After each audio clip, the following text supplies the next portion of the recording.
Okay.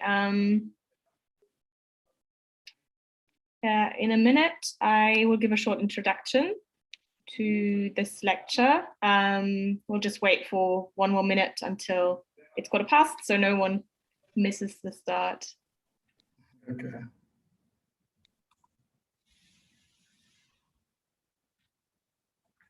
So basically the questions will be in German, but you will translate them. We'll see. We'll see. I mean, for me, it would be easier if people ask them in English straight away, but if someone has a question in German, then I can also translate. But because do you translate or no? There's no translation.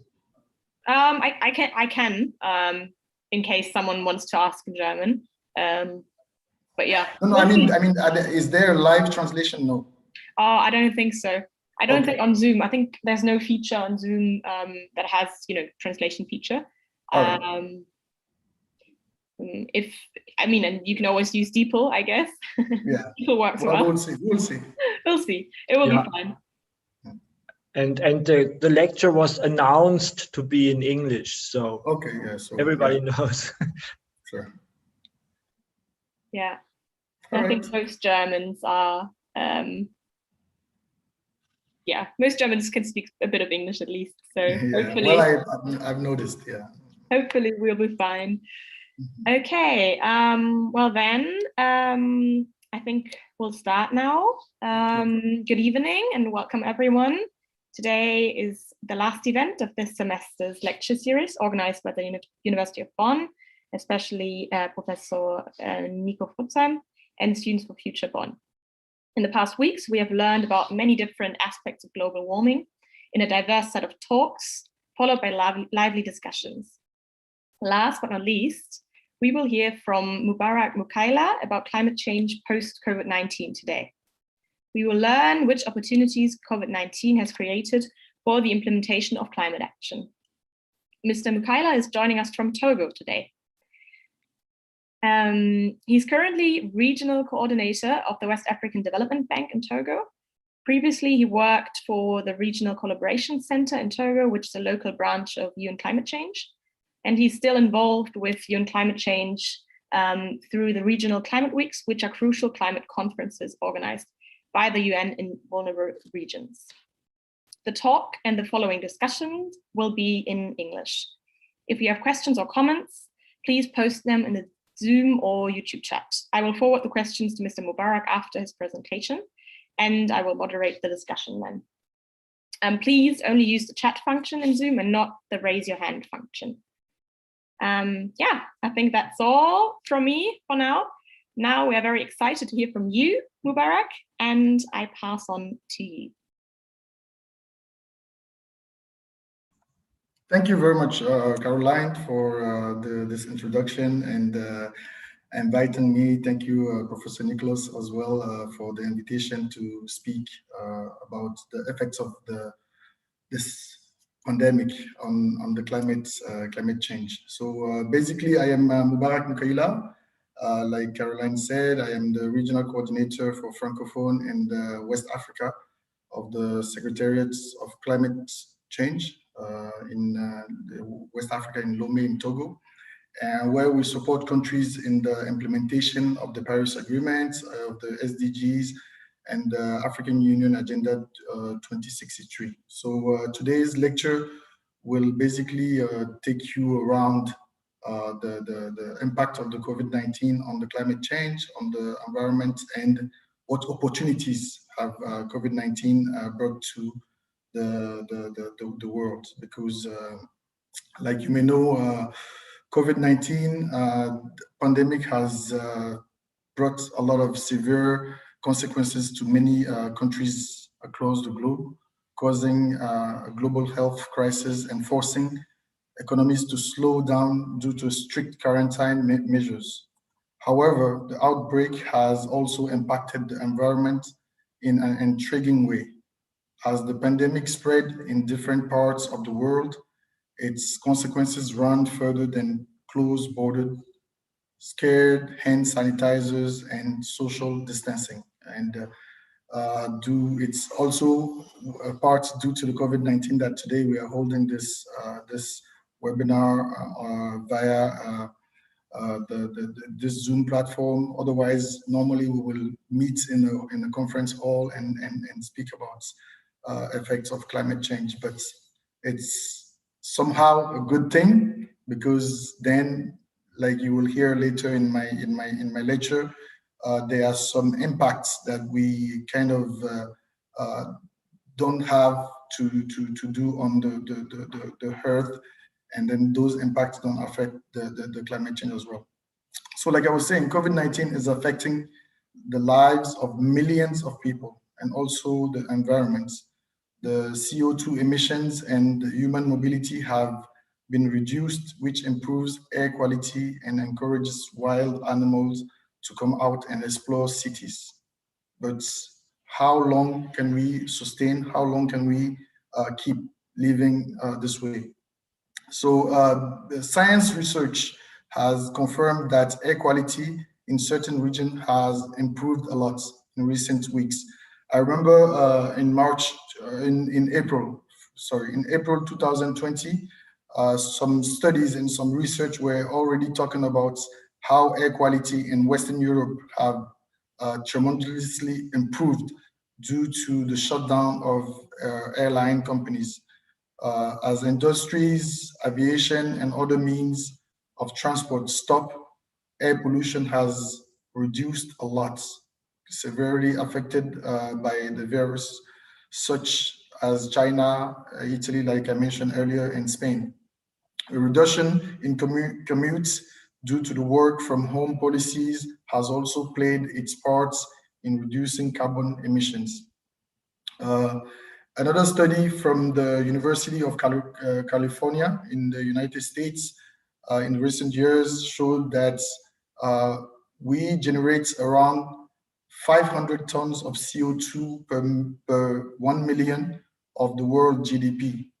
In 2019, 40 billion tons of CO2 were emitted per 88 billion of the world's GDP.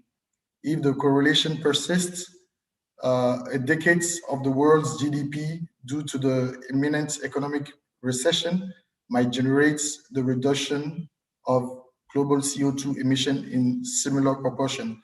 So basically, it's to say that if the world's normal evolution slows down, like like I said earlier, flights have slowed down, transport has slowed down because people work from home. So therefore, there is less emission. And it's basically to say that if the world GDP reduces, it will make the world air a better quality, which normally we wouldn't want, because we want a better evolution. We want more growth. And looking at more growth, we will definitely have more pollution. And we need to find solutions and ways to have growth without pollution. Furthermore, the Global Energy Center explained that the economic recession linked by the virus is likely to cause a drop in the carbon dioxide emissions for at least the past year, 2020. It's indicated that the satellite images have evidence that the pollution have reduced, especially in China, where the pandemic has started, and as well as the Northern Europe ports, where in the first weeks of airline company shutdown, we have noticed a 25%, which is extremely important, 25% drop in the air, in the global emissions. In the long term, the COVID pandemic will offer lessons and opportunities leading to environmental actions. For instance, we will have a baseline of what can be achieved digitally, remote work, education, shopping, and more. In addition, our governments, private institutions, and social media succeeded in partnering, which helped the conversation to be more acceptable with all the different technologies available. It facilitated the work, it facilitated workflow. And in addition, this morning I was listening to the news where launch of the future iPhone 13 will be will have more a larger impact. iPhone will launch more iPhone than ever before. In the past, at the launch, they usually launch 65 million iPhones, but this year, especially because of how attracted people are to the technologies, they will launch 19 million new iPhones, which is very important and significant in how an opportunity has created for the technology sector, for example. So this health crisis may serve as a turning point for another well-known crisis than even thought it may perceive as a slow potential in human growth impacts. The Secretary General has said in recent speech, COVID-19 is a treat, but it's a temporary one. And fortunately enough, we have been finding solutions, but we shouldn't forget that the climate change is been here, is still here, and will certainly remain for years if we do nothing, because there are still droughts, floods, and extreme storms linked to the climate change.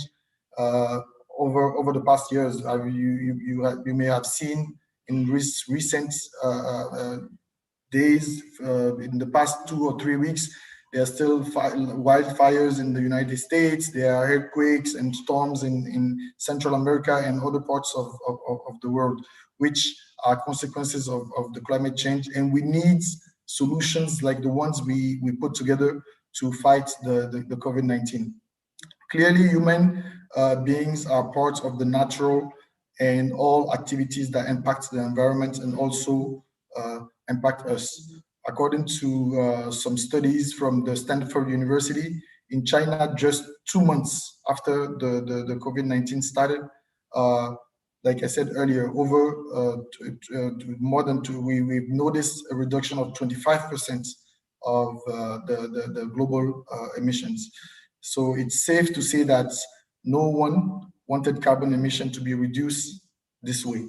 So basically, we, of course, were looking for solutions to reduce the carbon emissions, but unfortunately, human nature and human activities were not allowing us to do so. And we have to have a pandemic such as the COVID-19 to see that there are actually solutions in how we live our life, how we commute, how we use our world, our living lifestyle to affect the world. So COVID-19 has a dark cost on our lives, our healthcare system, and mental health of people around the world. Nevertheless, it has also shown that communities can make a difference when they take care of each other. And this could have been, this is a very valuable lesson when we face climate change. And basically, in the context of the West African region, we have done a study on the implementation of the NDCs, the nationally determined contributions. And doing so, we have had studies with some institutions in the region, whereas we've seen a lot of opportunities coming from the NDCs. 2020 was supposed to be a year where many countries were supposed to make more engagement and make more contribution to the climate change engagement that they took in the Paris Agreement.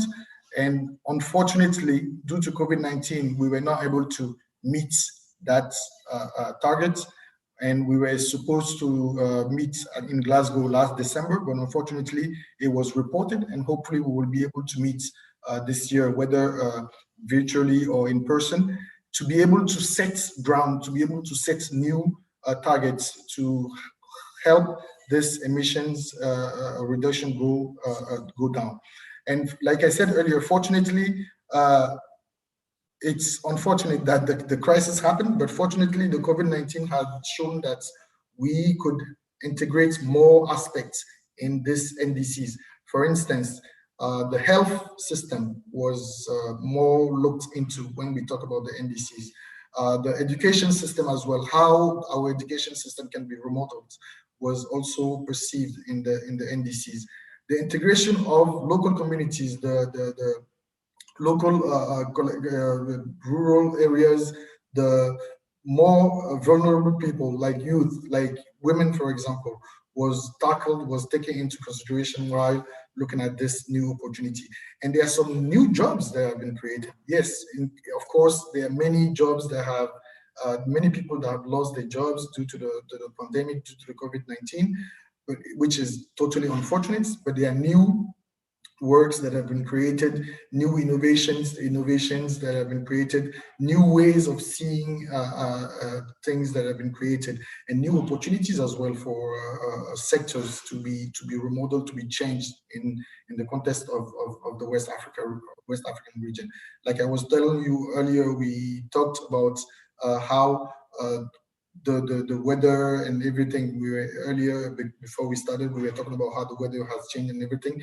In the West African region, for example, this is the period where we're supposed to have a lot of rain, where people will do their farming, crops and everything, but it has changed for years now. And we've seen that there is less rain in this season in the places where it was supposed to rain. Countries where the rain, they didn't used to see much rain, like in Niger, for example, like in northern Mali parts. This year they've seen rain where they have floods in regions where people never seen those situations before. So it's an opportunity as well for us to see how we can make things better, we can make lives better for our population, especially the most vulnerable people that we care more about. There is a study that also said that countries where we have less emissions are the ones that are more affected by it. My nephew last week had a very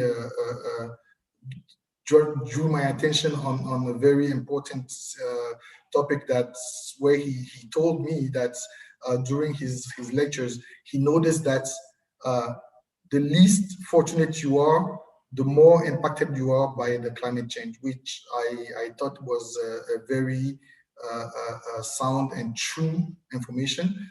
When you look at GDP in African countries, it's very extremely low, but the African countries are the more hit by climate issues and climate problems. You see many countries where the poverty level is very high. Those are the countries that are hit more with climate issues. We talk about Haiti in Latin America, in Central America. We talk about Niger. We talk about countries, many countries in the African region have a lot of issues related to climate change. Unfortunately enough, the COVID situation has drew attention on a lot of points, a lot of topics, a lot of areas.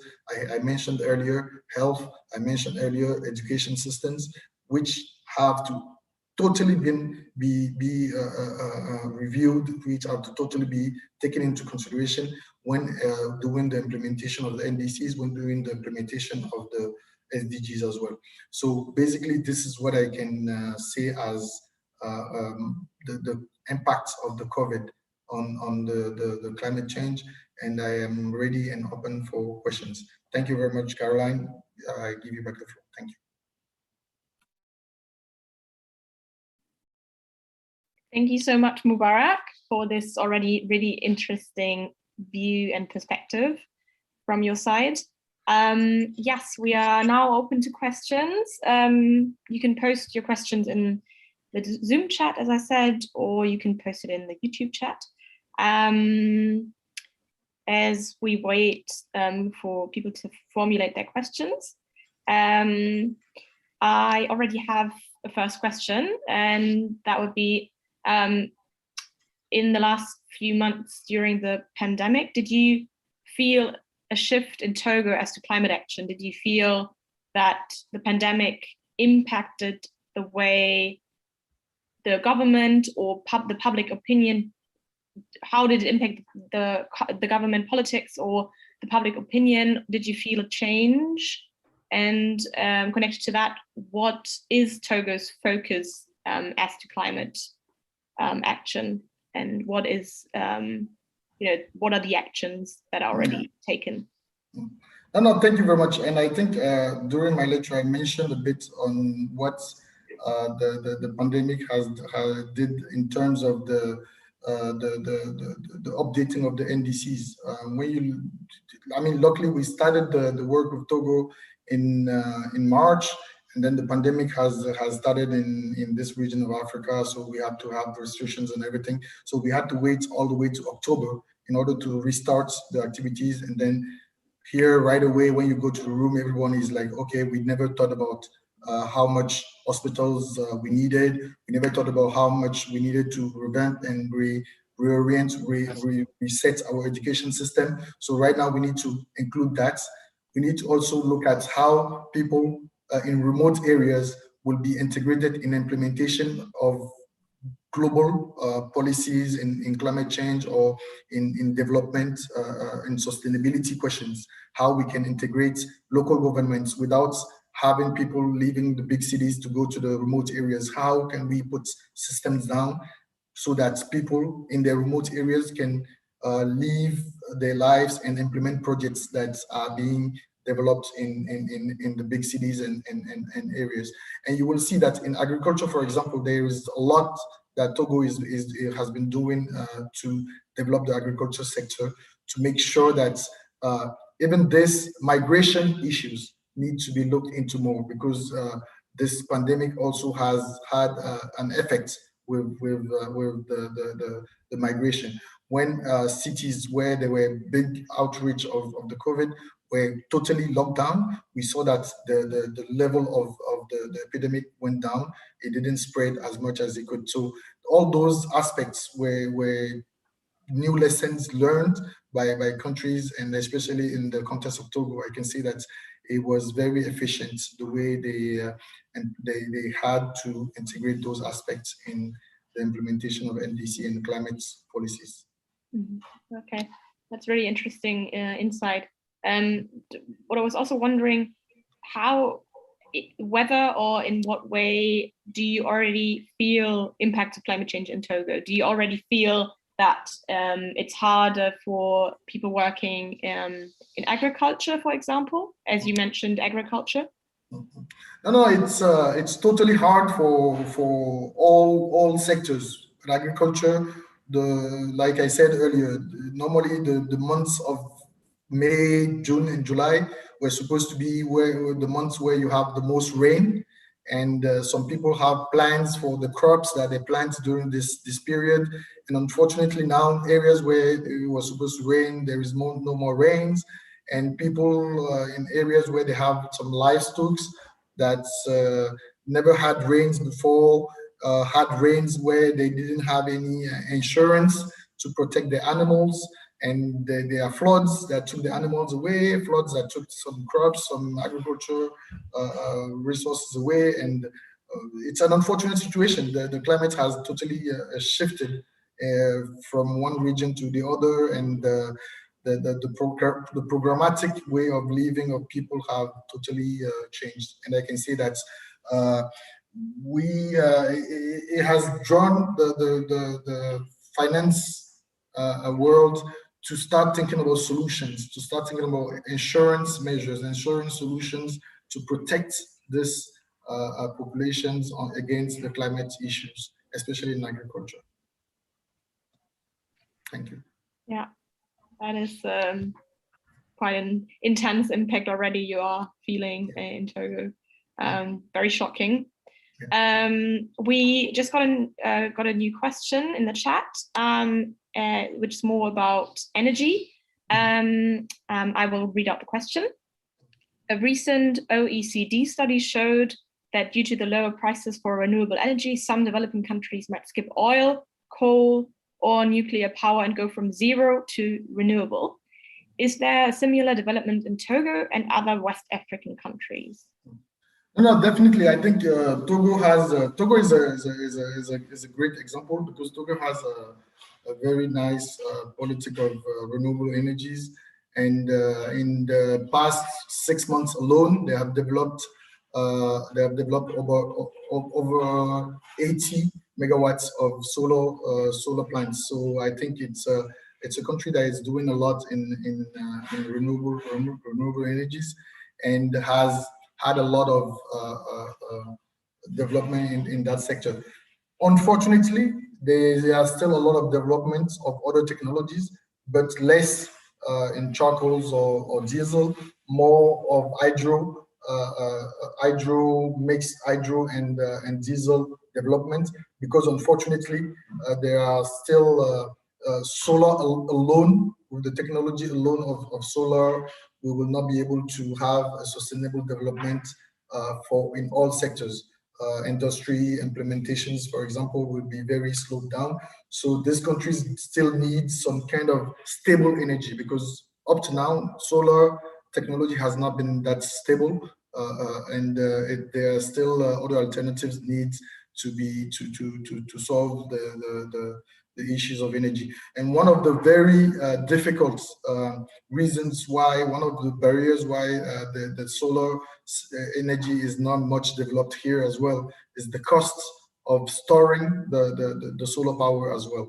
You will see that more and more people install solar panels, but it's just for the daily usage, and they don't install the storage, which costs which is the biggest. It costs about 80% of the total cost of in energy when you want to. So this is where we are looking at alternative and solutions to see how can we make governments give more incentives and give more subsidies to make this cost of storage, to lower this cost of storage.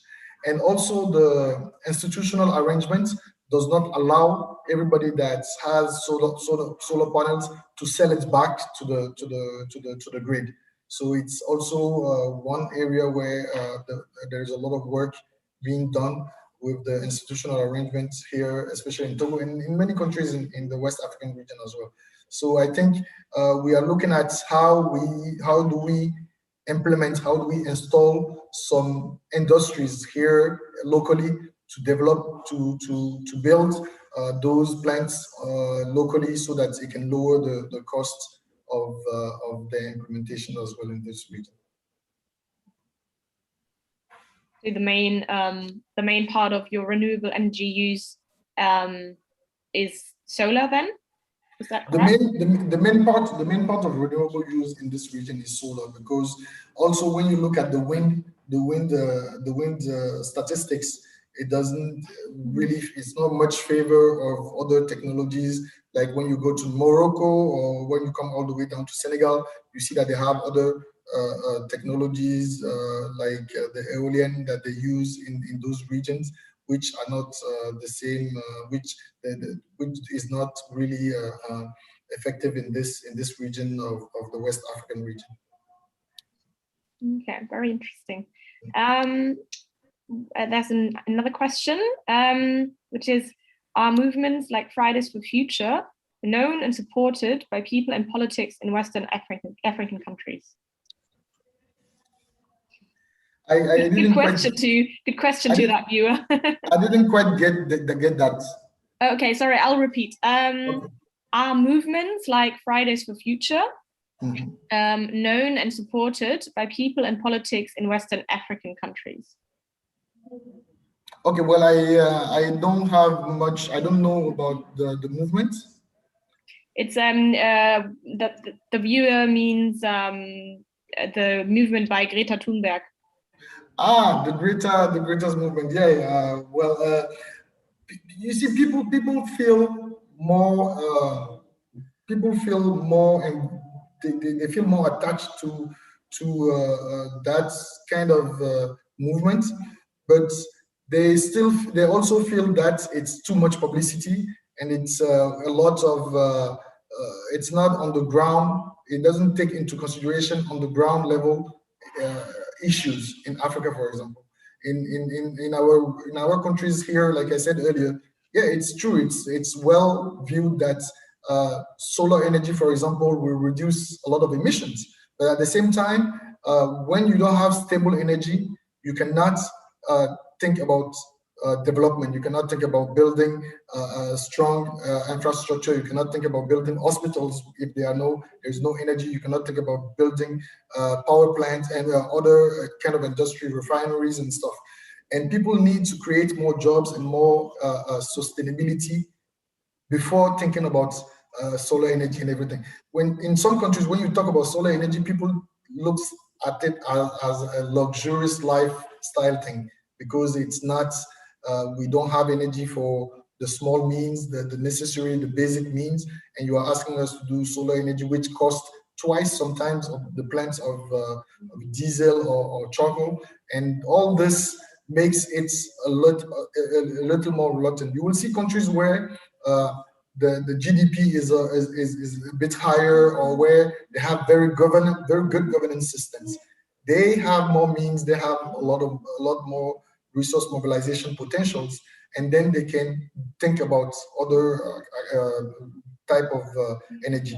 Togo, for example, has, like I said, it's the institutional arrangement in Togo that makes it great for companies to implement solar panels and solar systems here, because they have given themselves a chance to make sure that the doing business here is great. People can do business and make some PPP arrangements which allow them to install, come and invest in Togo for those kind of technologies. Thank you. Yeah, this is really interesting that you mention, that movements like Fridays for Future are not aware enough, or not do not think enough sufficiently about people on the ground in the African countries, because this is also a topic that we have been discussing quite a lot, and that we need to include this view more, since we are also a subsidiary of our organizations, also subsidiary of this movement. So yeah, it's interesting that you mirror this view that we've also been discussing, that this is a valid criticism, of course.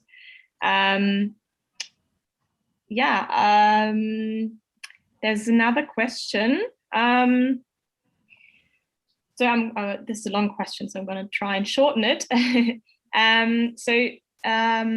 Do you feel that with the background of the pandemic and a shift of the global and societal focus on the intersectionality of the global South, indigenous communities and so on, do you think that Eurocentric development aid may have changed for the better?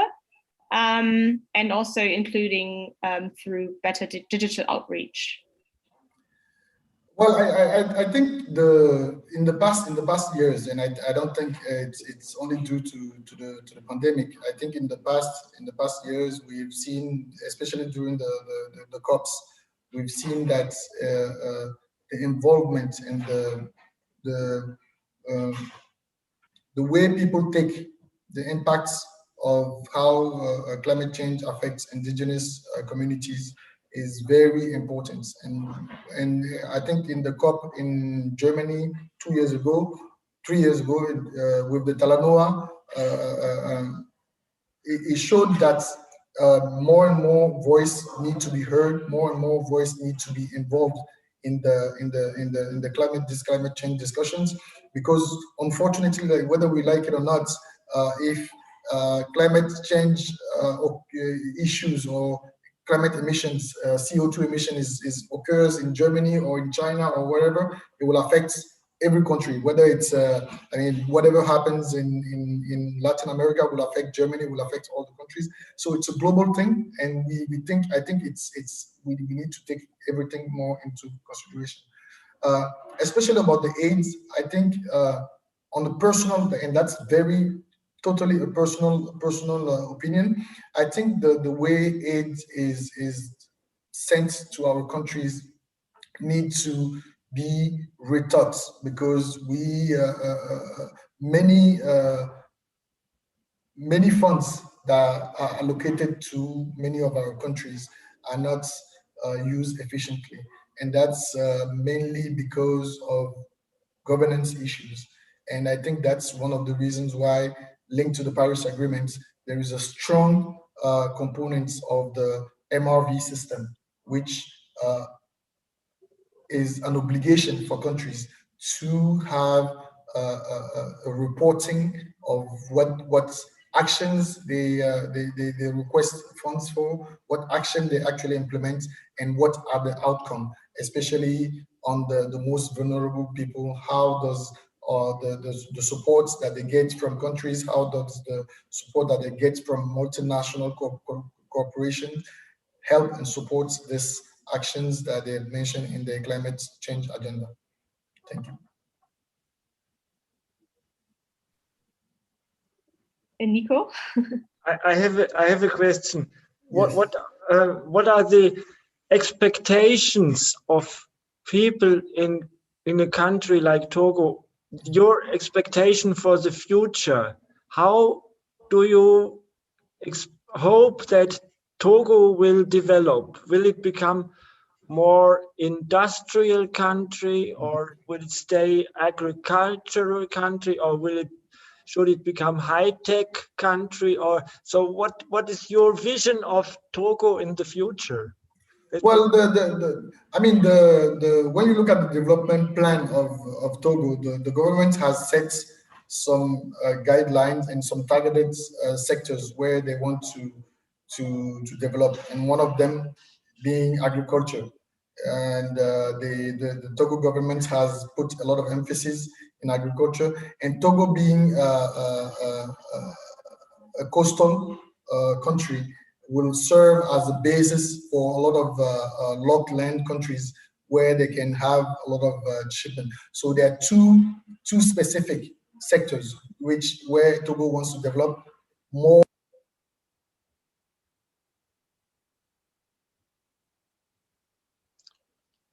We have a problem with Oh yeah, there's a problem with the sound, it seems. Seems you're on mute, Moubarak. It doesn't say on Zoom you're on mute, but we can't hear you. Maybe problem with the line. Huh.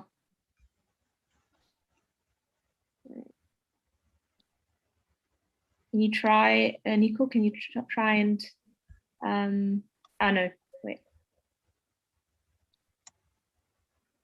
Yeah, maybe the connection. Yeah, probably the connection.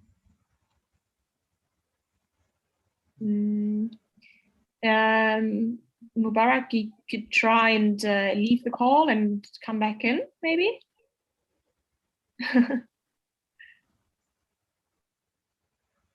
Und dann, Nico, du kannst dann versuchen, ja, ich muss ihn dann teilnehmen. gleich wieder reinholen.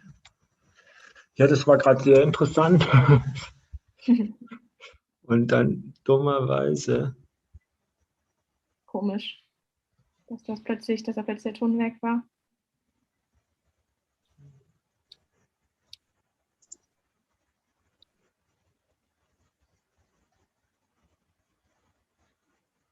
Ah, hier ist er wieder, okay. Okay, we're trying to get him back into the call. Everybody. Here we go. Can you hear me now? Yes. Very good. Right. Sorry, I don't know, for some reason the connect, I had to connect through my phone, and I'm really sorry about that.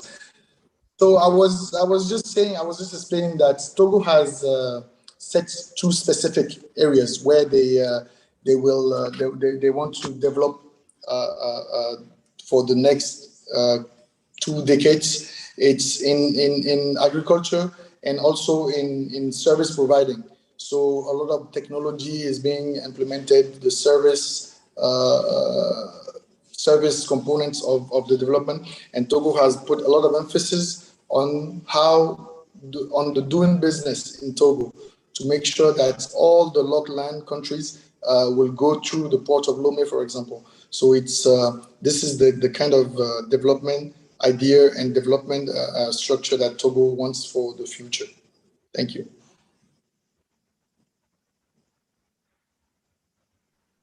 And want to add something, Nico? Yeah, is Togo importing, for example, importing food or exporting, or same amount import in the food sector? I would be interested about food sector. No, the balance is really 80 to 20, I would say 80 to 20. They import 80% of the goods and 20% of exports only. And the target for 2030 is about to make it at least half and half. So this is entire export or just food sector? Just food sector. Food. Just food sector. Okay. Just food sector. Togo, I mean, it's unfortunate and it's sad to say. Many countries in the West African region have the same issues, the same problems, especially when it comes to food. It's the balance between import and export is very, very bad. Okay, there's more questions from the chat. So there's one comment / question. In a nutshell, the developed countries like Germany, who can afford it, have to act now and fast to make sure everyone has the time to adopt to a changing climate environment. Maybe do you want to comment on that? It was breaking. Can you repeat the question, please? Yes, of course. There was a comment, or I'm not sure if it's a comment or a question, saying in a nutshell, the developed countries like Germany, who can afford it, have to act now and fast to make sure everyone has the time to adopt to a changing climate environment. I think this was a comment on when we were, sorry. I think that's more of a comment, which I mean, it's an opinion, and I think it's not what many countries in this region, and actually when I take the example of Benin, for example, where I come from, the president of Benin has a clear vision of where he wants Benin to be. Of course, and definitely it will be a collective and a global solution, but at least what can Benin do to meet its own objectives? Whether people will support, whether the international community will support the actions and the implementation of the international engagements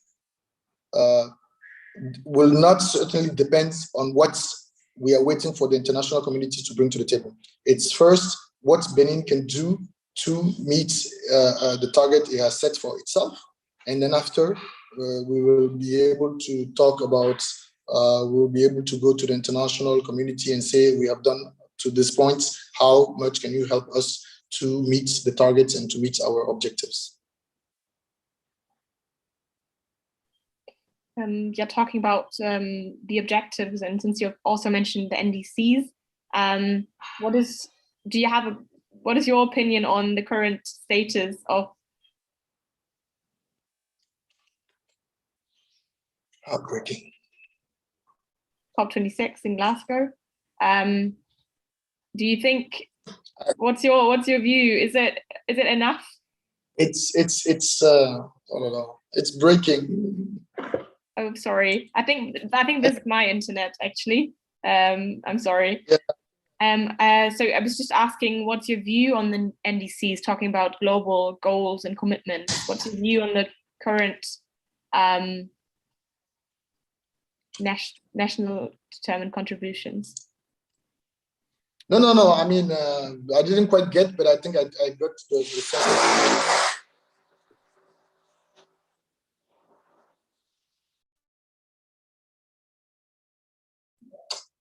I think I got.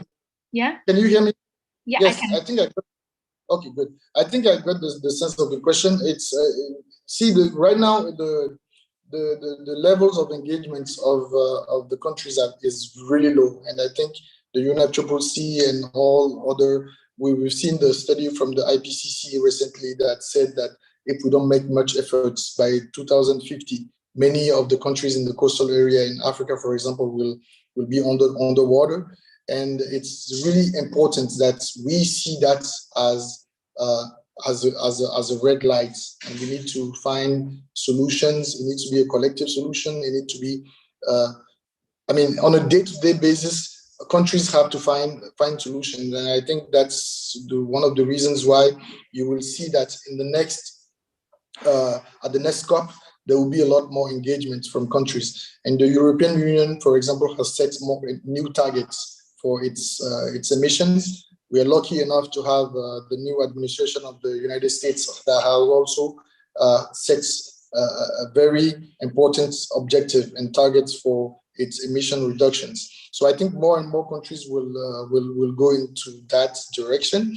And let's hope, let's cross fingers that by November, when we meet at the COP, China as well come up with an important engagement for the emission reductions as well, because that's one of the huge issues as well. You don't want to give up on development, lower your GDP, and at the same time you have competition like with China and so on that is using a very dirty technology, but then is developing more than other countries. So I think that's the fight that is between the countries in the West and and China, like one of the examples I used earlier, to make sure that we all use the same tools to develop our countries. So but I think I am very optimistic on what's the outcome of the COP26 will be. Hopefully your optimism will prove you right. My fingers are very much crossed as well. There's another very long question. So I will read out the question now. Do you think that digital innovations can help people in Africa, for example, on their way to a better future? I'm thinking, for example, of smartphone information about market prices, the weather, and sustainable pest control tips for African farmers, or drones that make an important contribution to better protecting wildlife and reforesting forests. Do you also see do you also see downsides to digitalization? All right, I got the first part of the question and I will answer to that, and then we can look at the second part. I think the digitalization in all countries here, you see now it's the new word. After when you mention climate change, when you mention development, you mention digitalization, and that's what every policymakers in this region wants to hear. And there is a gorgeous example that I would like to share in Rwanda. For example, now they use drones to send blood, for example, in remote areas where they didn't used to have sufficient blood to do transfusions, for example. And that's a new way of technology. When you even look at the financial transactions, for example, nowadays, it's very important, the transactions that people do via smartphones and via new technologies.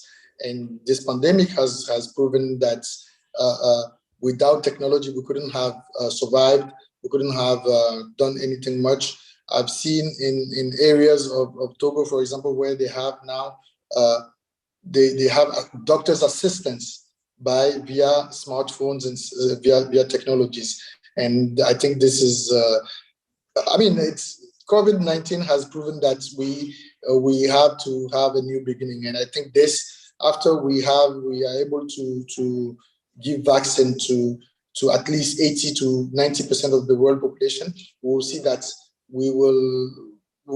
there will be a new beginning, and positive enough, I think there will be a very important growth during the next 5 to 10 years. There will be a lot of new transition in economic growth, economic sector growth.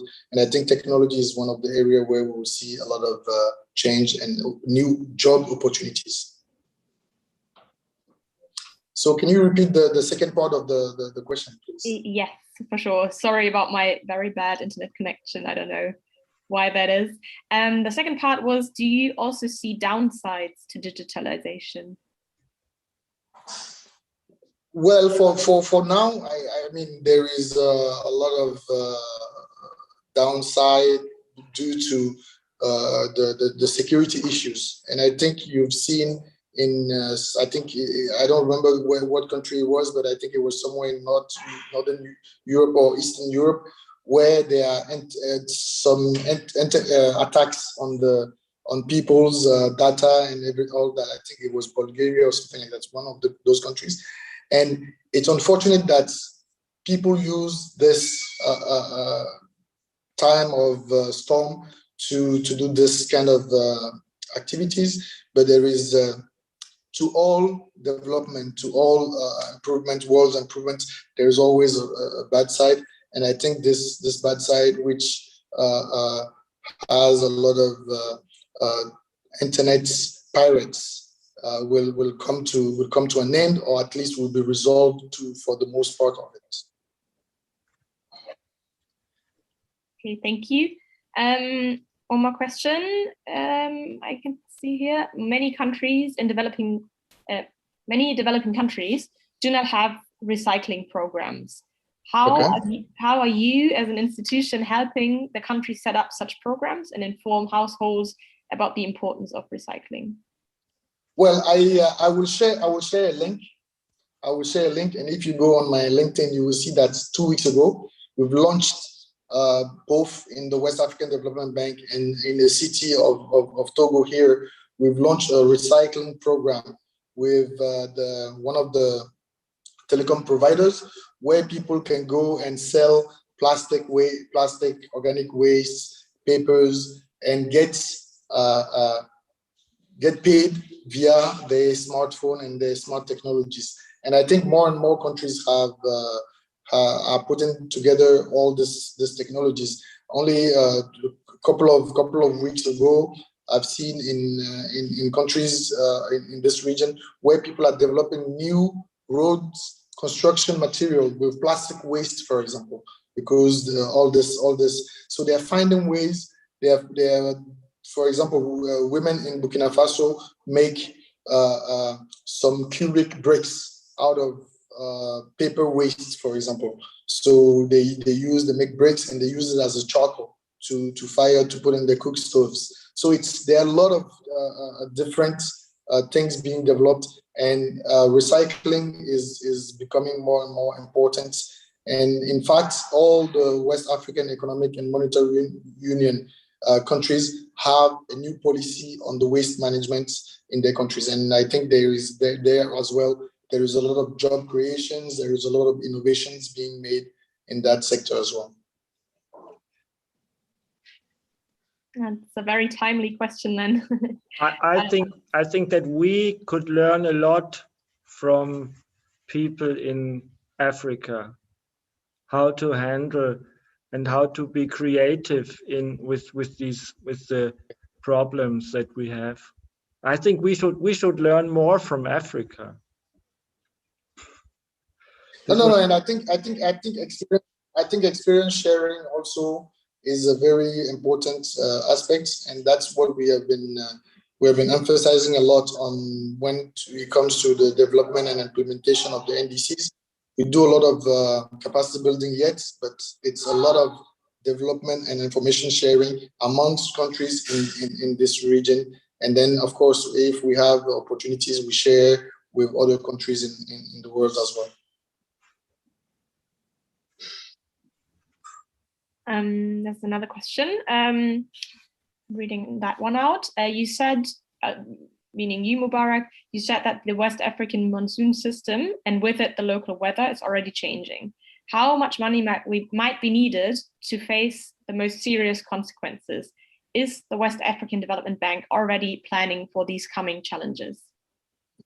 I mean, it's a very interesting question. And I think in the past years, we have been putting together, like I said earlier, we have now climate risk insurance. We have with KfW, we're developing that with KfW.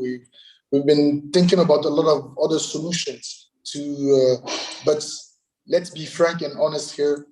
If we cross fingers, if there is a serious climate issue in the West African region, I don't think any country in the West African region is prepared to face the kind of climate issues that we see, for example, in Latin America, where it devastates a whole country, for example. I don't think we are prepared to face issues like the ones we see in Haiti or in South the south part of the United States or in Mexico and stuff like that.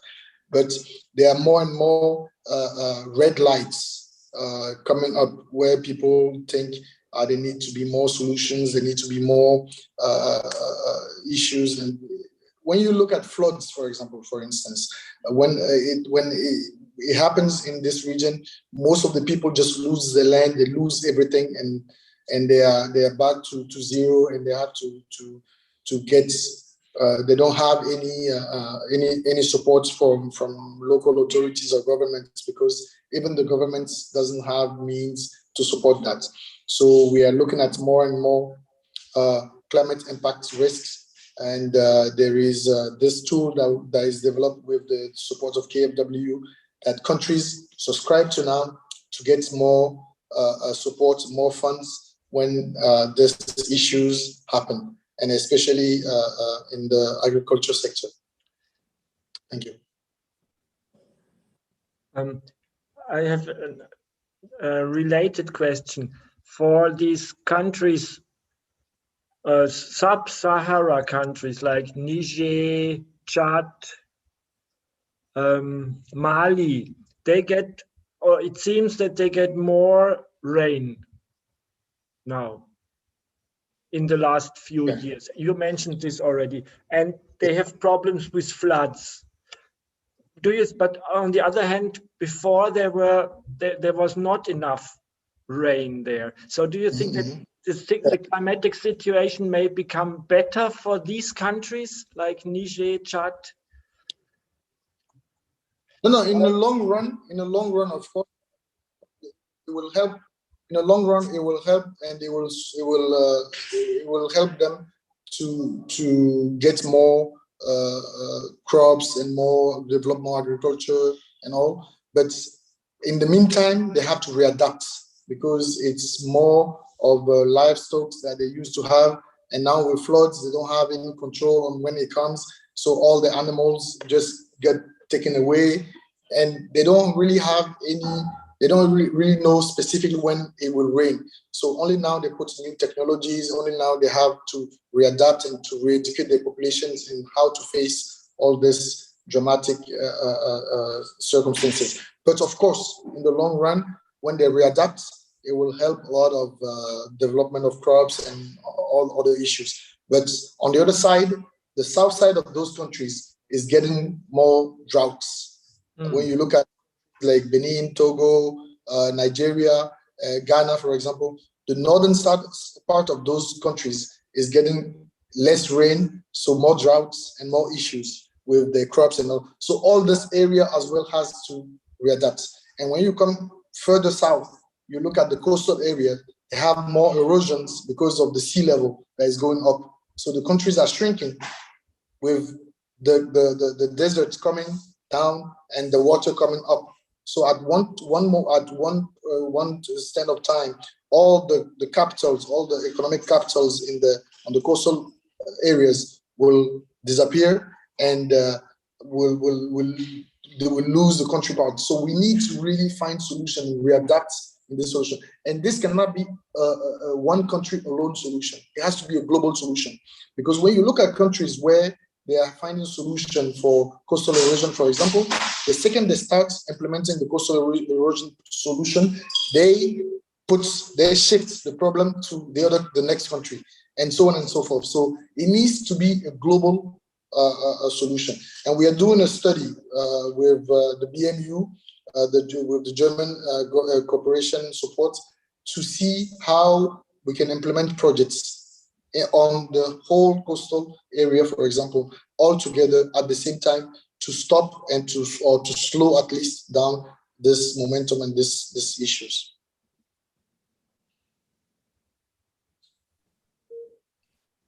Okay. Are there any further questions? If there are any, you can post them in the chat. In the meantime, Nico?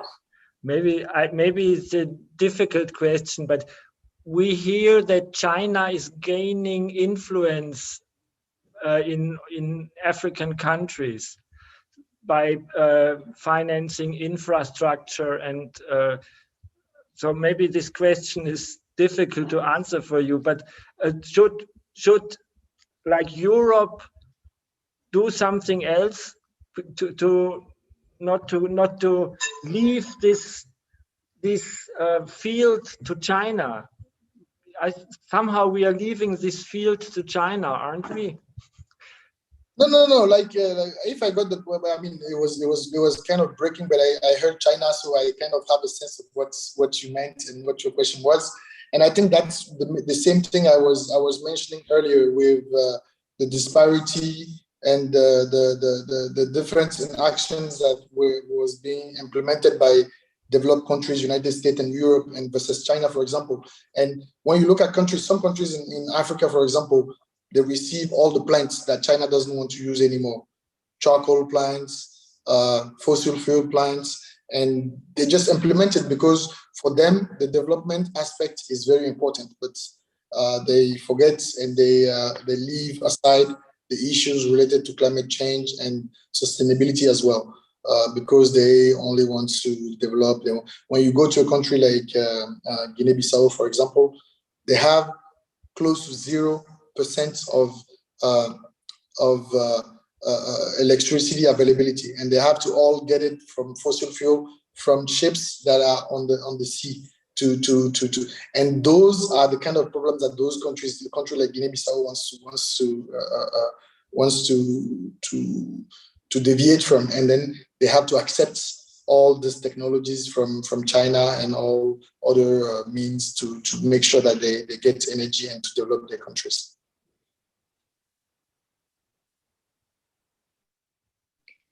Thank you. Very interesting perspective. There's another question about the reduction of carbon emissions. Relating to the reduced carbon emissions due to COVID-19, you referred to in Africa, especially in West Africa. What solutions are countries adopting to reduce carbon emissions? Oh, I think we lost Moubarak. Yeah, he was frozen already. Yeah, I saw that. I see. Maybe he'll. But I can answer part of this question already. Togo is emitting half a ton CO2 per person per year. So the problem there is not to reduce the emissions. They are very low, I think. Moubarak, just to ask this question again so you know what we are discussing. The question was, in Africa, especially in West Africa, what solutions are countries adopting to reduce carbon emissions? And Nico was just saying, in his opinion, there's such little emissions per person in Togo that there shouldn't be, a big focus of the discussion. Yeah, I mean, the thing is that many countries are doing a lot, okay? And when you look at Togo, for example, one of the solutions, one of the things that they're doing is some incentives that they give to people that buy new cars. You have a very low customs that you pay for new cars that you use. If you have an electric car, for example, you pay you pay close to zero customs in order to get your car in the countries. I mean, there are very little things that people do, and many countries now are looking at carbon pricing in the countries. There are several countries where we have already done assessments for carbon pricing, for example, to see the highest emission sectors, for example, if they can have a carbon pricing component to those countries. So it's not a carbon tax. I want to make it clear, it's not a carbon tax, but it's carbon pricing to see how they can make sure that industries where they have more emissions have more a supportive way of doing their own business or way of producing and so on and so forth. Make sure that all those sectors reduce the emission factors and stuff. But it's not per se a tax that will be to all the populations. I just want to make sure on that because we've seen what's happened in France with Gilets Jaunes, once you mention carbon tax, what's kind of social impact it can have as well.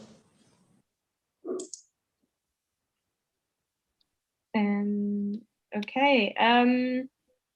Yeah, don't see any further questions as of now. Niku, is there anything else you want to ask or? Oh, there's another question. So what are, in your opinion, Togo's top 3 problems for the near future? Just and in addition, just to compare this to our problems, was a comment. No.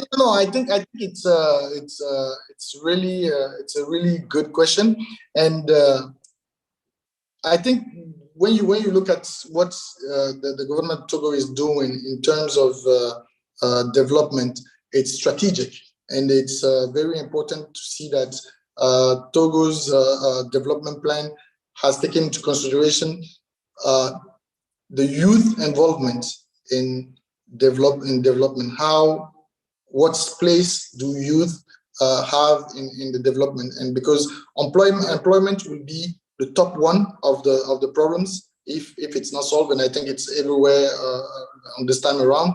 Employment issues. How do we involve youth in the agriculture development? Because agriculture is huge. We can have a lot of solutions. I said earlier that it's only 20% exports of Togo for agriculture. How do we shift that, for example, in the next coming years, and how do youth get involved into that? So one of it is employment. Second is energy, and like I mentioned earlier as well, they put in a lot of the institutional arrangement to make sure that this sector is developed. Because once you have the energy sector developed, you have other industry implementation and other aspects being implemented as well. And the last but not least, and which all countries are really looking into, is governance issues. And in governance issues, there are a lot of things that I can list, and one of them is accountability. Governments here is making sure that everyone that is nominated to, or any politician that is elected, is accountable for their actions and what they are doing on the ground. So I think in categorizing those 3 elements are top 3 issues, top 3 problems of Togo, and I think it applies to many countries, even Germany and all developed countries as well. Thank you. Thank you very much. I think this was a really good final question to give us an overview and perspective for the future. Thank you so much, Moubarak. This was very, very interesting. We learned a lot about Togo's perspective, but also in a more general way about your work and your views. And I think I enjoyed it a lot, and it was great to have you. Thank you so much that you took the time, and I think all the participants also found it really interesting. And as you can see from all the questions, thank you so much.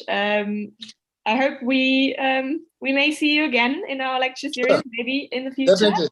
No, thank you very much, and I remain available on my social media, especially my LinkedIn, to answer questions and to collaborate on any ways in the West African region. Thank you very much for having me. Perfect. Thank you so much. Have a great rest of the day. Bye now. Also from my side, was very, very interesting. Hope to meet you again on the internet. And also I want to say goodbye and to our guests today. And so this was the last lecture in this semester, and we will think about continuation. So you will hear about if it goes on in the winter. And thanks to Caro for moderating. Thank you. Okay. Thank you, guys. Thank you. Bye-bye. Bye-bye. Bye. Have a good evening, everybody. Bye-bye, everybody.